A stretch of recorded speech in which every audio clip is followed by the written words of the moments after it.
మూడో వచనం చూసినట్లయితే, నీతి న్యాయములను అనుసరించి నడుచుకొనుట బలులను అర్పించుట కంటే యెహోవాకు ఇష్టము. ఏంటంట, దేవునికి ఏంటి ఇష్టం అంట?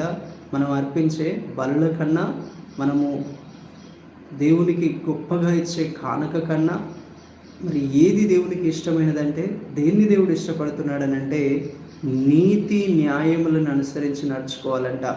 నీతి న్యాయములను అనుసరించి నడుచుకోవడము నీ దేవునికి ఇష్టము. అది నీవు అర్పించే శ్రేష్టమైన బలుల కంటే ఆయనకు ప్రీతికరమైనది. ఈరోజు మనము దేవుణ్ణి సంతోషపెట్టాలన్నా, దేవుడు మనల్ని బట్టి ఆనందించాలన్నా, మరి అది బలులను బట్టి కాదు, నీవిచ్చే గొప్ప కానుకను బట్టి కాదు, లేదా నీవు చేసే గొప్ప పనులను బట్టి కాదు. కానీ ఎవరైతే నీతిమంతులుగా జీవిస్తారో, ఎవరైతే వారి జీవితంలో దేవునికి భయపడి అబద్ధములుగా